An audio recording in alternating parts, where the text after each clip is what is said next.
انا اول مره اقولها في التلفزيونات وعموما يعني، وكان نفسي هقولها في القناه بتاعتي.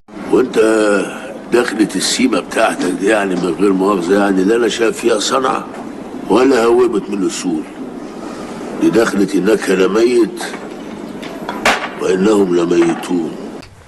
زيزو لما وقع ماتش الاهلي والزمالك انا قلت زيزو جه النادي الاهلي خلاص.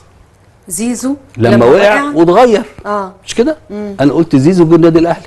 اقول لك حاجه، امام عاشور وانا في قناه الزمالك وقاعد كده مع المستشار مرتضى وجمال عبد الحميد وخالد لطيف، طلعنا فاصل قلت لهم اتحداكوا لو امام عاشور ما جاش النادي الاهلي.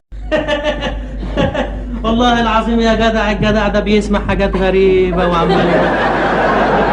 ليه لما زيزو وقع قلت كده؟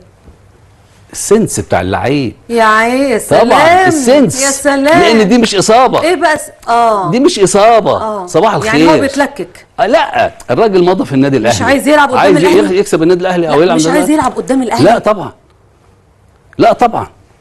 الله اكبر عليك، ايه الحلاوه دي، ايه الحلاوه دي. انت اللي ايه اللهم صل على حضرة النبي. انت جبت المعلومات دي منين؟ هو ليه نبقى كدابين ومنافقين ونركب المركب؟ ليه ما نحاسبش نفسنا ونقول ان احنا غلطانين؟ احلى من الشرف مفيش. بس احنا ما دخلناش في نية زيزو علشان لا يا كابتن، لا يا كابتن، لا يا كابتن، كابتن مصطفى. طب تاريخ كام يا جماعه؟ شوفوا لنا التاريخ كام، شوفوا لنا التاريخ كام. اللي زيزو واقع فيه ده كان ماتش فين؟ في الدوري. في الدوري. وهو وقع بقى مرتين. اقول لك بقى اعدل لحضرتك بقى بعد اذنك يعني. اول ماتش كان في نهائي كاس في السعوديه والاهلي كسب.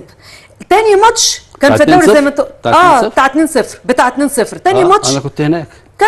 كان تاني ماتش فين؟ في الدوري اللي حضرتك كنت بتقول عليه دلوقتي حالا. الزمالك فاز 2-1.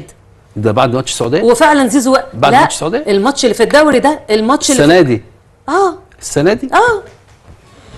لا ما اعتقدش. والله احتمال. وحياة ربنا احتمال والله العظيم. خلينا نفتش بعديها. يا عيني ده اتصدم.